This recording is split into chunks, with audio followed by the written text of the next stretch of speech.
Hey everybody, welcome back to the Behavior Revolution Scriptures. My name's Mark and we're about halfway through BAMIDBAR right now, which is the fourth book that Yahusha wrote. And we've done Genesis, Exodus, Leviticus. Now we're in Numbers, BAMIDBAR, Numbers. And Israel's having a hard time, aren't they? They've last episode we had Korach, who was from the tribe of Lewi. Let's go into our text here. A little bit of an introduction here. We've got 𝗪𝗏 there. Going to kick it off with the Godfather. What exactly was going on inside Israel's mind? Let's backtrack just a little bit. Because remember, I went off my face last episode saying, why are these people so stupid?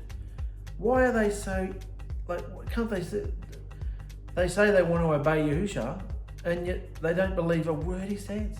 They keep falling, and we live in 21st century creature comforts and everything like that, but we haven't seen the signs and wonders they've seen in the natural, so let's go into that a little bit more. Why? What were they thinking? What exactly was going on inside Israel's mind to accuse Yahusha of killing nearly 50,000 people? It wasn't 50,000 in the text, but that was only men. When you add up women and children as well, it would have been close to about 50,000 people. Why are they accusing Yahusha? Remember at the end, even after it all happened, look what you've done now, you've gone and killed all these people. They're still at him, accusing him of nearly killing 50,000 people instead of seeing that only Yahusha has this power. Why can't they see that it's not Yahusha? This is another perfect example of how the Israelites were still very much Egyptian in their thinking, because the belief throughout the whole Middle East at the time was that priests were more like sorcerers. In other words, instead of serving deities, they were magicians who would use their power to manipulate a particular deity for their own selfish reasons and purposes. And this is exactly how the people viewed Yahusha and Aharon at the time. Even though Yahusha and Aharon hadn't directly set ablaze 250 men at the gate of the tabernacle, or caused the ground to split open and swallow the rebels, the people still believed that Yahusha and Aharon had manipulated Yahusha to do it for them. Kind of like how a mafia don will send a hitman to do the job for him. And in this case, Yahusha and Aharon were Don Corleone, which is Marlon Brando and the Godfather. So in this case, Yahusha and Aharon were Don Corleone, and Yahusha was the one hired as a hired hitman. Obviously, this sounds ridiculous to us, but this is the primitive idolatrous behavior of the nations at the time. So these stubborn people were going to have to be taught another lesson. That's how they viewed it. Can you grasp that by understanding how primitive they were, their idolatrous minds were concerning spirituality? And we talked about this back in Exodus when we were talking about Yahusha laying waste to all the plague, Yahusha using the plagues to lay waste to all the deities in Egypt. Well, that's why, because even though the deities aren't real, the people thought they were. In the people's minds, they were beings that the priests could manipulate. That's why it was really important to know a particular deity's name and to use it whenever possible. Name drop it wherever you could, because that meant you could manipulate it if you knew its name. That's why Yahusha at the burning bush.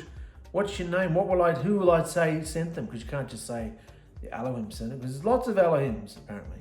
Which Elohim sent you? I'm not stooping down to that level. I'm not one of your ridiculous deities. You tell them I'll be whoever I damn well want to be, So tell them Yahusha sent you. Yahuwah sent me. So tell them it was Frank. What's your name? Frank. So that's just to get a bit of a mindset of why they still were rebellious and couldn't wrap their minds around this. So obviously they're going to have to be taught another lesson. So let's go to our text. And here we come to Aaron's stick budded. Yahusha said to Yahusha, tell the people of Israel to bring you 12 wooden walking sticks, one from each leader of Israel's ancestral tribes. And make sure you write each leader's name on their stick. Must do. I'm going to play you that song at the end of the episode. My boys have been playing this silly Star Wars song on YouTube all the time. It's Yoda. my stick, my stick, my stick. So I'll play it at the end for you. Anyway, we're talking about walking sticks today. Some translations say a rod or a staff, but they're pretty much just walking sticks. All the guys have walking sticks because you're doing a lot of walking. So what does he tell them? Tell the people of Israel to bring you 12 wooden walking sticks, one from each leader of Israel's ancestral tribe. Make sure you write each leader's name on their stick. This includes Aaron's stick too, for the tribe of Lewi. And make sure his name is written too, for there must be one stick from each tribe. Then put all the sticks in the tabernacle in front of the ark, which contains the tablets of the blood covenant witness. You know, the place where I meet you. Then buds will sprout on the staff of the man who I choose to lead Israel. Finally, putting an end to the people's bitter murmuring and complaining against you.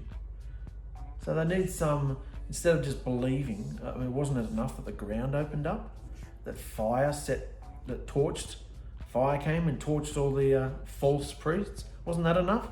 No, now there needs to be some more supernatural. You can see why he uses this shoddy group of people.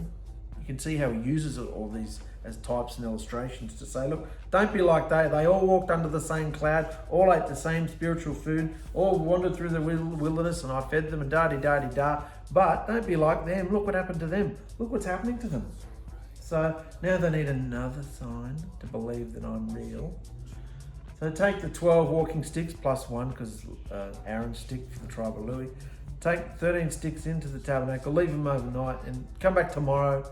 And what can he just tell him? Anyway, so then they've got a visual reminder. Clearly these people needed visual reminders. Look, this stick here is the one I've chosen. So let's go to the turquoise. Concerning Korach's rebellion, there was still one key issue that needed to be settled. Who indeed were Yahusha's true set-apart servants? Who indeed were Yahusha's true set-apart servants? The Lewites or one of the other Hebrew tribes? So in order to settle this in a once and for all objective manner, Yahusha devised the test of the walking sticks, rod or staff. Why staffs? In ancient Middle Eastern culture, the owner of the staff was the one who possessed ownership of a given tribe's leadership, and there was only one official staff per tribe, and it was the tribal prince who carried ownership over it. Talking about the royal staff here, not just an average walking stick, but the royal staff walking stick that they, that sort of thing. So there was only one per tribe. So plus Aaron from the tribe of Lewi, that tribe's been separated, remember, to the priesthood, but nonetheless, going in there. So Moshe gave these instructions to the people. And each of the 12 tribal leaders, including Aaron, brought their walking sticks to Moshe and took them into Yahusha's presence in the tabernacle. And, shock horror, lo and behold, when he went into the tabernacle the next morning, he saw that Aaron's staff, representing the tribe of Lewi, had sprouted, budded, blossomed, and produced ripe almonds. See the picture there? Artist impression. So instead of it just being a normal looking walking stick, the name's written on it, scratched into it, you can see it's like budded, blossomed, sprouted, like a tree branch. And that's not possible, is it, unless you're attached to the root. So, game over, dudes. This was going to be a very important test, and we're talking about 13 walking sticks because the tribe of Lewi was separated away from Israel, and Yusuf was made into the two tribes of Manasseh and Ephraim. We've dealt with that before. There's 12 tribes, but Aaron was the 13th. The symbolism being represented here is amazing because by placing the walking sticks before the ark, the 12 tribes and Lewi were essentially surrendering their wills to Yahusha.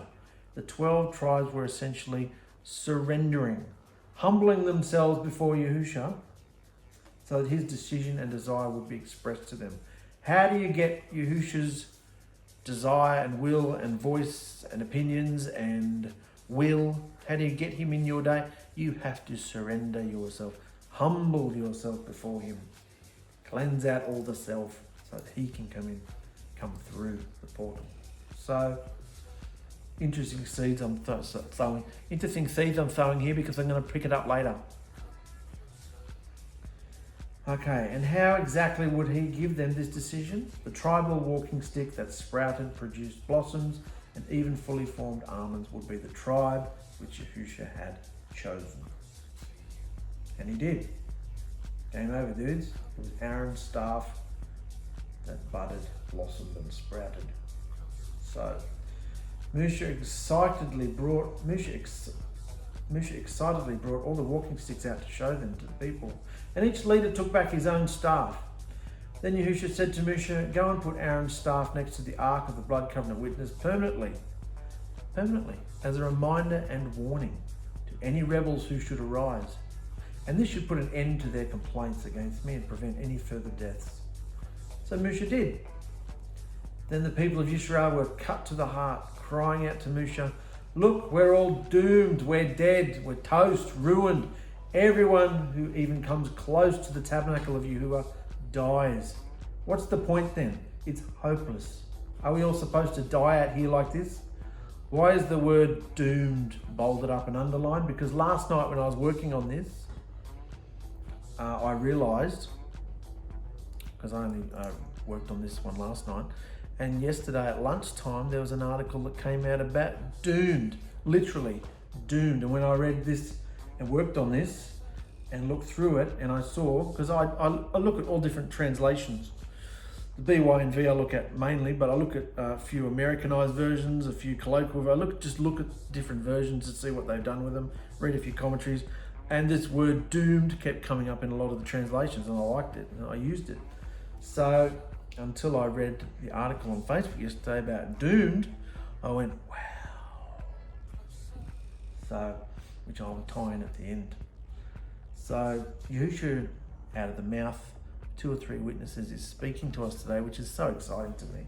Doomed, what a bizarre word to suddenly want to look up. Doomed. But when Yahusha taps you on the shoulder, you just do what you're told. Oh yeah. So, the test of the walking sticks finally put to rest. What's happened? Yisrael's having a pity party now. They're kind of like they're cut to the heart, which is probably a good thing for them. It's good to see some repentance, isn't it? We're doomed, we're dead, toast, ruined. Everyone who even comes close to the tabernacle dies. What's the point then? It's hopeless. Are we all supposed to die out here like this? This test of the walking sticks finally put to rest any confusion, doubts, or ambiguity in the people's minds concerning which tribe which Yahusha specially chosen one. Of course, they then jumped to an assumption that just wasn't true, thinking they'd all be destroyed in like manner. But at least they now had a healthy fear of Yahusha and realized the danger and futility of challenging his chosen mediators, in this case Musha and Aaron. Danger in challenging his chosen mediators. That was the main text today, actually. For the first part, that's Aaron's stick. Aaron's rod budded, his walking stick. Let's go into this a little bit more. The connection between the staff and the tribe it represented is made crystal clear when we look at the Hebrew, because both tribe and staff is the same word.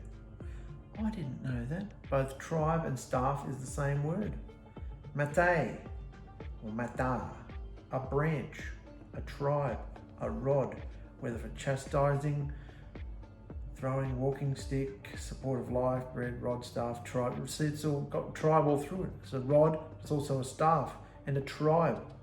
Similar to the word natsari, isn't it? Which is a branch, but it's also a, what we are called as well. So this word for tribe and staff is the same Hebrew word. Now, just as the word for walking stick, staff or rod, and tribe are connected by a Hebrew word mateh, the Hebrew for to bud or to blossom, get this, is zitz. What did we just come off the last couple episodes? What do they have to wear now? Because of their disobedient guy who was collecting firewood after all that. And then there's a rebellion. He's told them all, yeah, you're wearing zitz now. I'm elevating you to the status of royalty, because that's what all the other nations could wear if they were royal. You could wear zitz and fancy hems on your guns, all that sort of stuff. So the same word in the Hebrew, the same word to bud or to blossom is zetz, which is the same root word for tassel reminders, the tzitzit, that Yisrael were instructed to wear. This is interesting when you look at the Hebrew. Zetz is also, let's go up a bit. Zetz is also the exact same term used to refer to the high priest's golden headpiece that had the words set apart to Yahuwah engraved on it. So there is a set apartness connection being made between the buds that blossomed on Aaron's staff, his golden headpiece, and the tzitzit that all the Israelites wore on the corners of their garments. Also, remember this, the design of the golden lampstand, the menorah, which stood in the set-apart place, had gold zeets on it too. Zeets being almond blossoms hammered into it. Because zeets meant to blossom or to bloom or to bud. So, and remember the menorah had all the golden buds on it. So, phenomenal. So what is so significant about almond blossoms anyway? The almond tree is the first of the trees to blossom following the winter season. In other words, after a season when there is death and literally no growth, the almond tree is the first life form to emerge from the ground. And the almond blossoms that come up are the colour white, which symbolises the set-apartness and purity of Yahusha himself. So Yahusha's using everything they know and all the symbolism and shadows and everything, the Hebrew language, that's why it's good to know, look into the Hebrew of it and get the richness of it out. So we can see today Yahusha was there. It's him that's leading them through the cloud and through the fire. It's him that broke open the ground and swallowed them up. There's death, destruction, but now through the symbolism of the rod that budded, we can see new life forming. New life, you've got another chance. I've told you now, and I'm pushing the point home that it's the tribe of Lewi I've chosen and separated to be the priesthood. So you guys get into line, follow the instructions, and I will bless you. And you will be a nation, to be feared, to be reckoned with. So let's get into order, guys. Stop all your arguments in the ranks and get back to work. Let's do this. Even though he's told them they're not going to the promised land yet, let's do this. Remember, Yahusha is laying out all of these sacrifices, offerings, and rulings onto the table again in response to the recent rebellions that had exploded in the camp, because the people had refused to accept Yahusha's chosen mediators. In this case, Moshe and Aharon. And this was a huge deal because they didn't want to be connected to him like we are today individually. They didn't want that. They didn't want to go up the mountain. They were freaking out. They didn't want to change, didn't want to look at themselves, they were afraid, So they said to Moshe, you go up there and do it. So Yahusha went into plan B pretty much. He said, okay, well, if you're not going to come to me, I'll talk to you through Moshe. So, and now they're going against Moshe. So the only way this is going to work is if you accept my chosen mediators, in this case, Moshe and Aharon. And they refused to submit to the special role of the priesthood and the set-apart nature of the tribe of Lewi. So Yahusha had to wipe out all the rebels and repeat what he expects of the priesthood and how he expects the people to respond to their authority. We are given a listing of the sacrifices and tithes that were to be given to the priests and Levites for their pay. And keep in mind that all this wouldn't be implemented properly until after Israel was established in the promised land. That's referring to what we're coming into next. Instructions for the priests and the Levites about the tithes and the offerings and everything, because now that we're settling down again and the smoke's settling and there's no more rebels, let's get back to business. But before we do, let's pick up that word doomed that was up here, Yisrael, and this was in the real translation. Look, we're all doomed. This is why I'm enjoying just doing sort of chapter at a time, instead of doing 40 or 50 odd chapters all at once and then burning myself out almost and then recording the videos. I'm doing just doing a bit as I record it and take you on the journey with me. And it's very refreshing because I don't know what's coming up either. I mean, I have vague ideas because I've read some of these things before, but a lot of the things I don't really know where we're going, and it's exciting to see, another article came up on Facebook or here or there, someone said this or someone said that, and look, it ties right in. I mean, couldn't plan this. Look, the word doomed. What a bizarre word to look up. Doomed. Yisrael said we're doomed. What does doom mean? Extermination, dedicated thing, things that should be utterly destroyed. Utter destruction, devoted thing, doomed, ill-fated, ill-omened, like unlucky, damned, unsaved, unfated, unredeemed, cursed, luckless, ill-starred. So, in 1 Corinthians 2, we're speaking clear wisdom here. We are speaking clear wisdom here among those who are perfect. Not the wisdom of this world, or from the kings and rulers whose nations are crumbling to nothingness. No, this is the true wisdom of Yahusha, which was hidden like a secret, established way before we were even formed. A secret none of the kings and rulers know anything about. In today's world, it's still the same. Look at what Yahusha is doing with the COVID-19.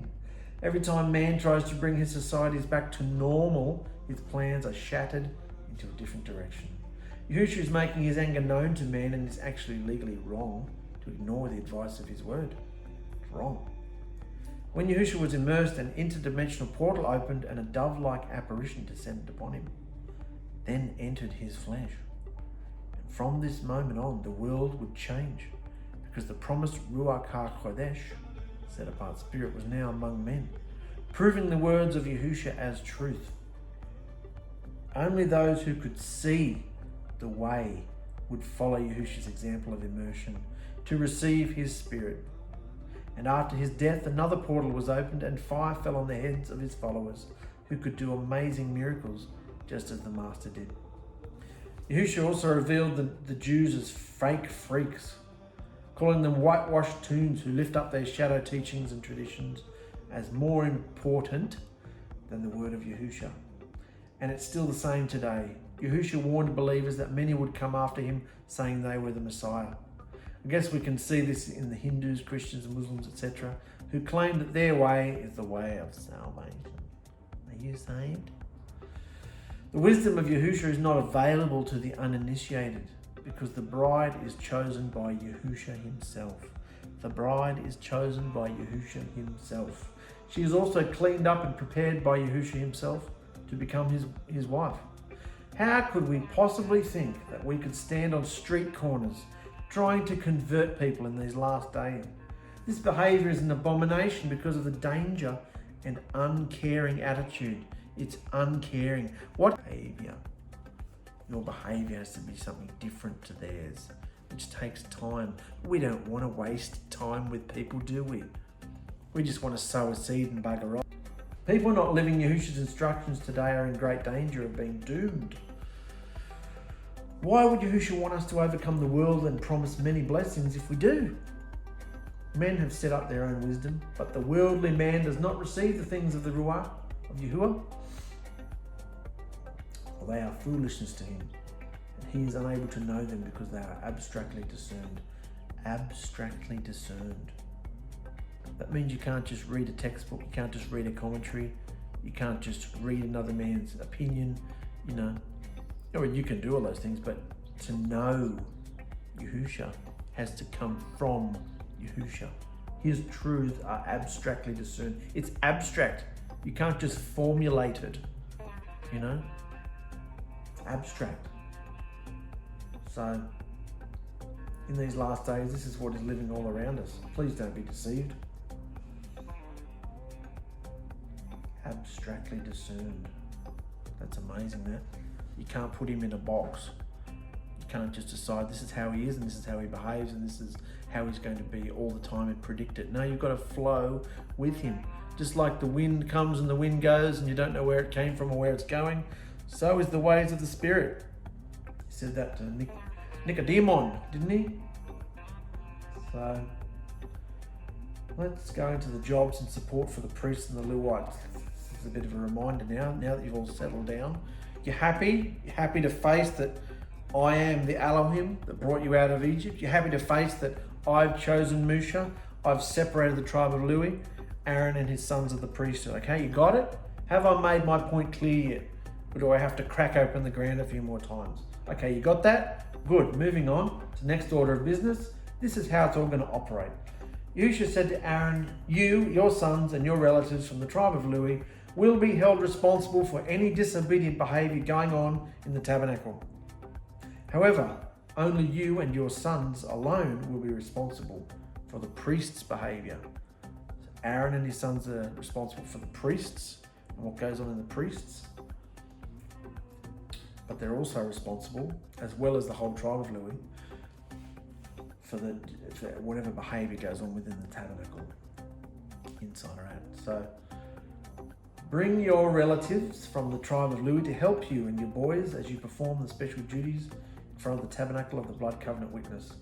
But as all the Lewites go about all their jobs at the tabernacle, they must be careful not to go near any of the set apart objects or the altar, because if they do, you'll die along with them. The Lewites must join you in working and maintaining the tabernacle, but no unauthorized strangers can help you. We've dealt with this a few times now. Remember the 3 clans of Lewi? The 3 clans, the Kehathites, the Merarites, and I keep forgetting the last one. Those 3 tribes that were camped right close to the tabernacle. They were allowed around the tabernacle. They were allowed into the outer courts of the tabernacle. They weren't allowed into the set apart place until it was time to pull it down, in which case they had to be chaperoned. So he's telling them, don't come too close. That tribe of Lewi was set apart to work around the tabernacle, but they weren't allowed. Now, they weren't priests. Only Aaron's sons were the priests. There's a big difference. If any of the tribe of Lewi actually went in and assumed to be a priest, no, that's what Kehath did. No, not his name. That's what Korach did last episode. Assumed to be as good as the priests. The ground opened up. So you yourself must perform the set apart jobs inside the tabernacle and at the altar.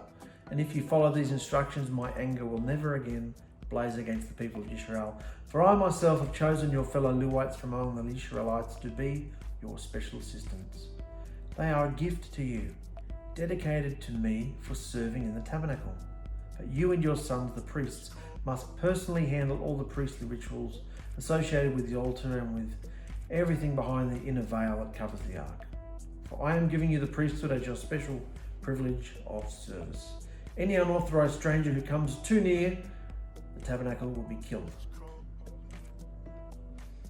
So now that I've put you in charge of all the set-apart offerings brought to me by the people of Israel, you and your sons can all share a portion of them.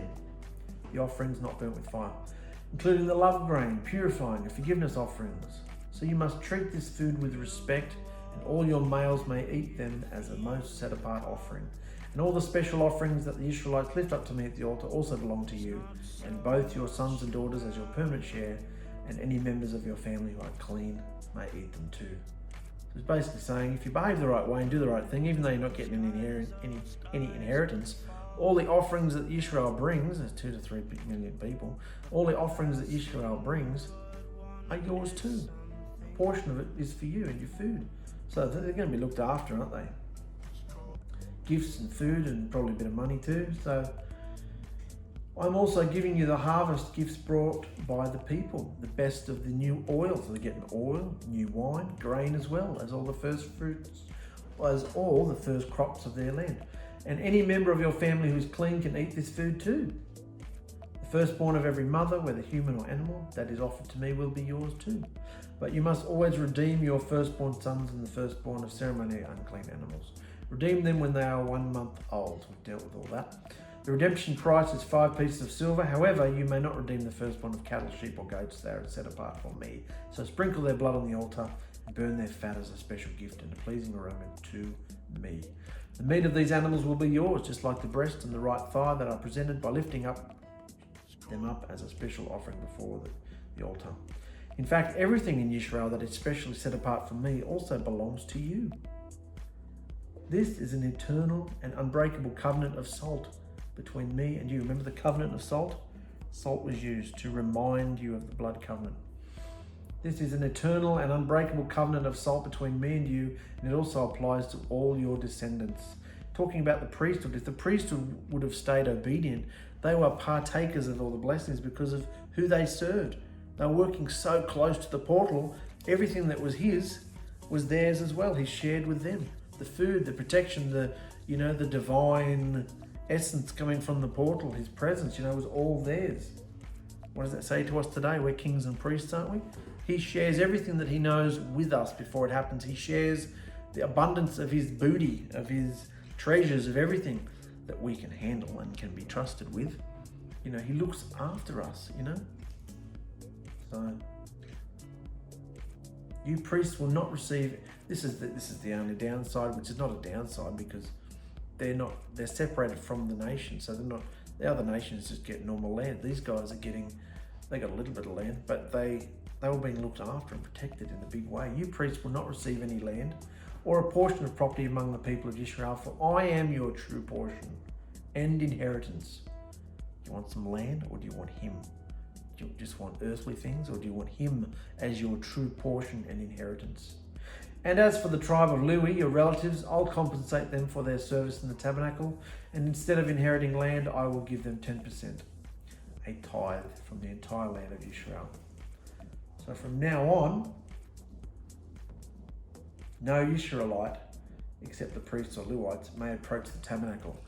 Got it? Have you learnt your lesson yet? No Israelite, except the priests or Levites, may approach the tabernacle, for if they do, they will die for their disobedience. Only the Levites can serve at the tabernacle, and they will be held responsible for any disobedient behaviour that goes on. This is a permanent instruction for you, to be observed from generation to generation. Now, I used to think that if it said permanent instruction, that was a sign that was one of the things we had to do today. Because it says permanent, that means everlasting. But look, it's been transformed. It's not abolished because, the priesthood's changed. There's no temple. Let me rephrase. The priesthood has changed because the temple is now within us. We are the temple. The portal is within us. So the priesthood has changed. It's a Melchizedek priesthood. The essence, the everlasting blood covenant is still real, but the tools, the vehicle with which the tabernacle, earthly tabernacle, is done, he now uses fleshly living creatures, his sons and daughters and bride, I should say, as his living dwelling. So, and to possess them and come into them. So to say we still have to do all this because it's an everlasting instruction is completely nuts and not understanding the essence, the being that created and wrote all the scriptures. You're not understanding him and what he's doing today. And if you follow that ridiculous religious thought to its end, you will look like a freak and behave like an idiot, which is what we see all around us, isn't it? Ridiculous, idiotic behavior, even from those who claim they know him. So this is a permanent instruction to observe from generation to generation. So don't forget, the Lewites get no land because I'm giving them the tithe instead, which is a special gift to me. So this will be their share to support them. Now give these instructions to the Lewites. When you receive, so the priesthood doesn't receive anything. They get everything. They get a portion of everything. But the tithe is for the Lewite tribe, all those working around the tabernacle but weren't going to get any land. They weren't allowed into the set apart place, but they weren't allowed to have land either. So how would they be supported? 10% tithe from all the nations. So, they were going to be looked after, weren't they? So when they got that 10%, look here. When you receive your 10%, this is for the tribe of Lewi, when you receive your 10% from the people of Israel, give 10% of what you receive, a tithe of the tithe, to me as a special offering. So they had to tithe too. All the nation of Israel had to give all the nation of Israel had to give the tribe of Lewi 10% to support them, and then the tribe of Lewi had to give 10% of what they received to Yahusha, which of course means to give it to the priesthood. So Israel gave it to the tribe of Lewi, the 10%, and Lewi gave the 10% to the priesthood, which were just Aaron's sons. So give your tithe of the tithe. Give it to me as a special offering, and I'll consider this as your harvest offering, as though it were the first grain from your own threshing floor, or wine from your own winepress. Got that? You must represent. You must present a tenth of what you get from Israel. The best portion too, none of this deformed, sad looking stuff. The best portion, thanks, as an offering to me as my portion. Give it to Aaron the priest for me, and you Lewites and your families may eat this food anywhere you wish. For it is your payment for serving in the tabernacle. You won't be guilty for accepting my tithes if you give the best portion to the priests. You won't be guilty for accepting my tithes if you give the best portion to the priests. But be careful not to treat the set-apart gifts of Yisrael as common and nothing, because if you do, you're dead. So the common Lewites, Kehathites, Merarites, Gershonites, that was the other one. The common Lewites, those are three clans that were right close to the tabernacle. Those common Lewites, Kehathites, Merarites, and Gershonites, and are to what? So the common Lewites and are to collect it. That's wrong. I've worded that wrong. The common Lewites are to collect a tenth. The common Lewites are to collect a tenth from the common population in the form of produce, meat, and money. A tenth of the common population in the form of produce, meat, and money. Then from these tithes they are to give the tenth to the Levite priests for their livelihood. So Israel gives it to the Lewites, and the Lewites give their 10% to the priests to support them. However, the priests themselves, Aaron's sons, don't have to pay a tithe on what they receive. The buck stops with them, so to speak. They didn't have to tithe because it's like they had a privileged status. We have that privileged status today too. We represent the portal. We pay no tithes. Obviously today there is no earthly tabernacle, no temple or any other building required. Therefore no priesthood needed to maintain it, and no support, tithe or offering required as a result. For when Yahusha does any work requiring resources, he's very specific and practical, and he always provides the resources to complete the given task. Handouts and being supported is an archaic religious behaviour that is crumbling along with the rest of the wickedness. And as a result, more and more people are coming out from the steeples and assemblies, refusing to be ripped off any longer. When Yahusha opens a portal within you and gives you direct access to his counsel, his training, his intimacy and love, who in their right mind would pay money to another for their second-hand opinions? Makes sense to me. You got your own portal. It's free. It comes at a price, but he paid that price with his life, and we maintain it by surrendering our life. So, like that one? Thanks. So, that's it. There we go. Where are we? 44 minutes. So do you understand all that? That's about the tithes. That's really the main place that talks about tithes, apart from some place in Malachi, I think. You've ripped me off. How have we ripped you off? We ain't no ripping you off. You have ripped me off with your tithes and offerings and this, all those things that the preachers, pastors, teachers, preachers, pastors, rabbis like to quote and throw at you to try and get money off you, you know? Oh, there's a difference between tithes and offerings. We just receive offerings and gifts, yeah? Go and get a job and get your own gifts, yeah? So, you should put the order back into the camp. There's destruction, there's plagues, there's the ground opening up, swallowing people up. Then there's the rod of Aaron that budded, the walking stick. And then, so that's proof. This is the nation, this is the tribe, I should say, that I've chosen, the tribe of Louis. And Aaron is the high priest. That's how it's going to be. Deal with it. And now that that's been settled, everyone's gone, go home, gone home. Now he's speaking to, and this whole monologue here with all the red writing, this was all spoken to Aaron, not Musha. This was all spoken to Aaron. How Aaron was to instruct the tribe of Louis, his special set-apart helpers, and how he was to conduct his own household, his household of priests, his sons. So, makes sense all that? I didn't go into it a lot because it's all old shadows and stuff. It doesn't mean a lot to us. It's all about crops and receiving. It's really just so they get support. You can see throughout all that Yahusha will provide. It's not about looking at what I've got to give. I've got to give this up and I've got to do that. It's too hard following Yahusha. I'm not allowed to eat pigs and I'm not allowed to go out on the Shabbat and I'm not allowed to do this and I'm not allowed to do that. But what are you receiving? All that stuff is nothing compared to what Yahusha is and having a relationship through the portal, you know. And these guys are working right close smack bang to the portal, and he's saying to them, look, through all the ancient customs of agriculture and all the sheep and lambs and bulls and goats and all that sort of stuff, I'm going to look after you. Yeah? The whole nation of Israel, which was close to 3 million people, we're going to give the tribe of Lewi 10% of everything. So, you know, it's a hell of a lot of stuff. And then from that 10%, the tribe of Lewi would give 10% to the priests, which was Aaron's family, to support them. And then Aaron's family didn't have to give anything. So who were they going to give it to?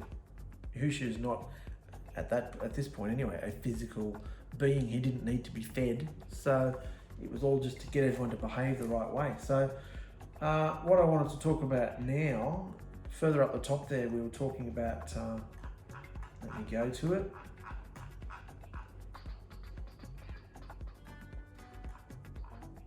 We talked about up here, and I didn't even get this when I was putting it together until I'm looking at it now.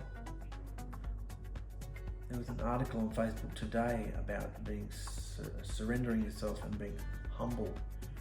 And I knew it would, but I wasn't sure how it was going to fit in. And then I read this. I read this on camera, and that's when it jumped out at me about the. It jumped out at me when we read about Moshe putting all the walking sticks before the ark, and it says here up here. Remember with that picture there, and he says the walking sticks. The 12 tribes were essentially surrendering their wills to Yahusha, so that his decision and desire would be expressed to them.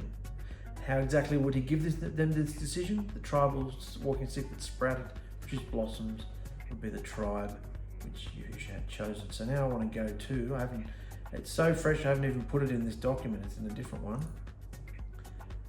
It talks about humbling yourself and surrendering yourself. And let's look at the word stop, because this was how this word came through, stop. Stop means demand. Damn, ma'am, damn. Demand, to be dumb. Yep. Astonished, stop, perish, cease, to cut down, forbear, hold peace, quiet yourself, quieten down, rest, be silent, keep silence, stand still tarry, wait. If this world does not stop its behavior, it will be destroyed. We need to humble ourselves daily before the King of Kings, Yahusha.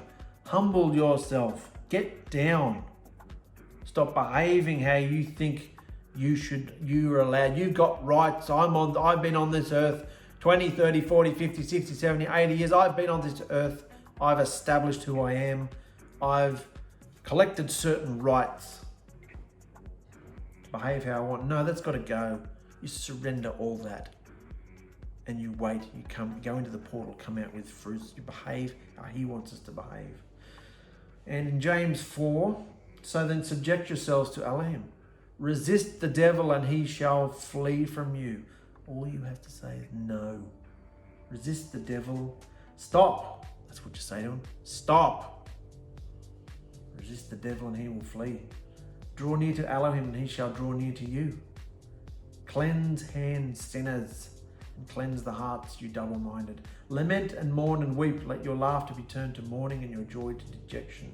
Humble yourself in the sight of the master and he shall lift you up. I used to write songs about that. Humble yourself in the sight of the master and he shall lift you up. So the instruction there is to humble yourself. Remember a couple of episodes we talked about Moshe being the most humblest man in all of scripture. The humblest man on the earth. Humility and meekness. The meek will inherit the earth. Remember we talked about that beatitude. Humble. Daka mate. Daka. To crumble. Transitively to bruise. Beat to pieces. This is what humbling means. Hands up if you've experienced this since meeting Yahusha. to crumble, to bruise, to be beaten to pieces, to break, bruise, contrite, crush, destroyed, humble, oppress, smite. Kenna, properly, to bend the knee, to humiliate, bring down, vanquish, into subjection, under humble self, subdue. Let's kick this home. Those who have eyes to see and ears to hear should come to terms with what humble truly means. Humble. As you can see by the meaning of humble above, Yahusha will break you when you come to him. Yahusha will break you when you come to him. He will orchestrate situations where you will be forced to be shattered, broken, humiliated, because that's all self-preservation. The self has to be dead, surrendered, thrown on the altar and burnt up as a living sacrifice. We have to be truly sorry for our unclean, illegal behavior before him. We have to be truly sorry for our unclean, illegal behavior before him. He owns us and all we see. He owns everything. He owns us and all we see. So to live a selfish life without even acknowledging him or even searching for truth is not only a bad example to our families and neighbours, but if we encourage them into the wrong ways of the world, we are responsible for our bad advice and their destruction. Do you know all this? Looking at the way our world is behaving today, we can see the prophecies of the destruction of the human race coming true right before our very eyes. This is a real dangerous time to be living in. And if we behave like religion tells us to, do, we could be murdered witnessing in the streets. It's best to understand the meaning of stop and be quiet. Many people today are not interested, so it looks like he has or is very close to closing the door. Time to really look at our behaviour and face how we have treated Yahusha in the many different circumstances he has given us to change or grow. All interactions we have with the Ruach are recorded. All messianic. He considers himself a messianic, but he's a prophet, and he speaks in tongues and all this rubbish they go on. It's just like a mishmash of Pentecostal Catholicism, Pentecostalism. It's all mishmash. That's what messianics are. Big mishmash. You can do anything you want in the messianics will. Anyway, so I thought it's interesting hearing this young guy who has his own beliefs of some sort, Jehovah Witness-based beliefs. Anyway, and we just had a good chat about, he was getting married, and just encouraged him, and it was a nice chat. Nothing religious, nothing about Yahusha. Why would I talk about Yahusha? That's not what I'm here for. I'm here to provide an atmosphere to love people and cut their hair mainly. So, I thought it was interesting. Obviously, this guy down the road has been having a religious rant about things, and they think he's a freak. I thought, and he didn't go back. He's come to me now instead. So over time, who knows what'll happen. But my point is, it's not how we think it was. Now that's a fire. Listen, son, knock you in your head with my stick. You gon' have a mark from my stick, my stick is better than bacon. You can't touch my stick. I don't wanna. Yeah, you want my stick. Dunk your coconut with my stick. Look at my stick. You gon' feel the wrath of my stick. Fear my stick. My stick is better than bacon. You can't touch my stick. It's just a stick. It's my perfect stick.